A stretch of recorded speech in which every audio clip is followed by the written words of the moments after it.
Bonjour à tous et bienvenue pour cette 8e vidéo de ma série de réflexions anticapitalistes où on va cette fois enfin commencer à parler de cycles propres à différentes formes de capitalisme. Donc ce cycle, ça sera le cycle infernal du capitalisme usurier. Donc celui-là commence par une phase de croissance où on n'a aucun problème pour avoir des prêts, où les banques prêtent massivement parce qu'elles ont confiance dans la capacité des différents acteurs à rembourser du fait de la croissance. Et là, ça se passe bien. Mais ensuite, à un moment, ça stagne, parce que la croissance commence à affaiblir. Et là, ça arrive lorsque la plupart des investissements possibles du moment sont réalisés et s'il y a moins d'opportunités. Là, le crédit va plus générer de la croissance, mais juste de l'inflation. Et on va commencer à voir apparaître des bulles spéculatives. À ce moment-là, les banques centrales peuvent décider de bloquer ces bulles spéculatives en tarissant le flux de crédit, en augmentant les exigences nécessaires pour accéder à ces crédits. Or voilà, le problème c'est que du coup, les acteurs endettés, comme ils sont les plus faibles, ils vont avoir plus de mal à avoir accès au crédit, et comme les exigences sont montées, ils risquent de se retrouver sans crédit pour payer leurs dettes. Du coup, ils risquent de faire faillite. Ces faillites vont finir par entraîner, si elles sont assez nombreuses, une récession, jusqu'à ce que les banques centrales, après avoir éliminé les bulles spéculatives, lèvent enfin leurs restrictions pour permettre un retour de la croissance par un retour de la capacité à facilement emprunter. Elles peuvent faire ça. Ou alors, elles peuvent décider de ne pas bloquer les bulles spéculatives en espérant que la croissance revienne. Sauf qu'elles risquent par finir par exploser elles-mêmes. Et si les bulles spéculatives explosent d'elles-mêmes, ça aboutit à une crise économique. Donc déjà, on voit un cycle qui pose problème. Sauf que ce qu'il faut savoir, on sait grâce à la vidéo précédente, que la croissance infinie dans un monde fini est impossible. Donc celle-ci, il est possible qu'elle ne revienne pas toujours après une période de récession ou de crise.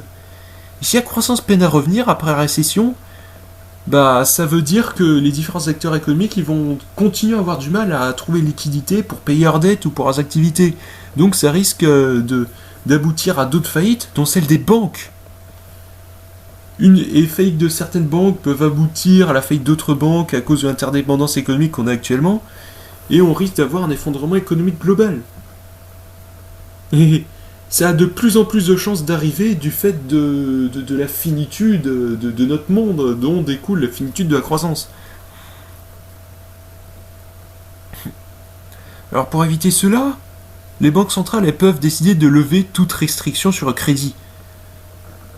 Or, si la croissance ne revient pas, ces crédits n'iront pas vers les investisseurs, vu que ces derniers trouveront que les perspectives d'investissement sont médiocres. Du coup, ça sera des crédits à la consommation, qui vont endetter les ménages au risque que ces derniers réduisent leur consommation pour rembourser leur dette à l'avenir, au risque de provoquer une baisse de demande en pouvant enclencher un cercle vicieux dont on parlera plus tard. Ou alors, ça servira à financer les opérations spéculatives.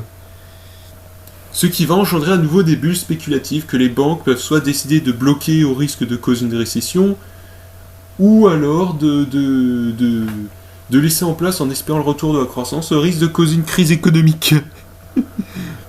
Du coup, en fait, notre système économique, ça fait que forcément, il y aura un moment où il y aura des faillites, voire des crises. C'est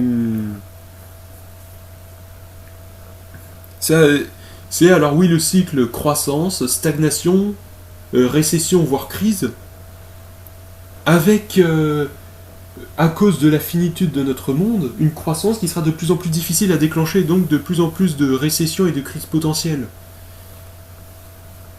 Donc là déjà on voit que notre système la capitaliste usurier, il a un cycle infernal qui brise tous ceux qui sont pas parmi les mieux lotis, ceux qui sont les moins bien lotis, à chaque fois ils vont payer plein pot les dettes, des faillites. Je suis pas sûr que ce soit super génial à vivre. Et alors attention, Ce qu'il faut aussi mentionner, c'est par rapport à la déflation. Parce que en cas de mauvaise conjoncture économique, récession ou crise, il y aura tendance à y avoir moins d'emprunts. Du coup, l'argent rentrant dans les banques aura tendance à y rester. Cela va signifier alors une diminution de la masse monétaire en circulation et donc une déflation. Chute des prix et des salaires. Alors on peut se dire, oui, mais s'il y a déflation, ça diminue partout. Les revenus divers, certes, diminuent, mais les prix aussi, du coup, ça change rien. On peut peut-être se dire ça et que, du coup, ça change rien pour les gens. Sauf que tout se réduira pas forcément de la même manière. Il peut y avoir des zones où les revenus se réduiront plus que les prix et où ça va poser problème. Mais en plus, petite chose à se rappeler, les crédits, les intérêts, des crédits qui ont été conclus avant une période de déflation, leur valeur va pas changer. Une fois qu'on a conclu un accord de crédit, le montant dont on dispose et le montant qu'on devra rembourser ensuite, il va rester le même. Donc ça signifie que si on se prend une grosse déflation dans la gueule, on se retrouve avec un crédit dont la valeur relative sera bien plus importante. Et comme nos revenus auront diminué, on aura beaucoup... à cause de la déflation, on aura beaucoup plus de mal à rembourser un crédit qui, lui, n'aura pas été affecté par cette déflation. Donc là, ça risque d'augmenter les chances de défaut de paiement, voire de banqueroute.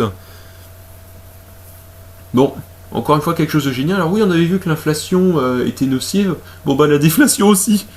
Hop. Pile, tu perds, face, tu perds aussi. C'est un peu comme ça que ça fonctionne.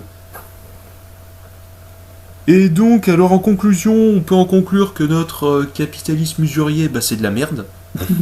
c'est un petit peu tout ce que j'ai à dire, parce que oui, on a de plus en plus le risque de récession, que ça crée des faillites, que ça détruise le tissu social, qu'il y ait des périodes de déflation qui risquent de nous entraîner dans des banqueroutes, ou etc. Ça veut dire que... Ouais, je pense qu'on va rester là-dessus. C'est de la merde. Et par la suite, on va voir un autre cercle vicieux. Le cercle vicieux là que j'avais mentionné à un moment au début de la vidéo, on va le voir dans la vidéo suivante et on va voir en quoi il consiste. Sur ce, au revoir.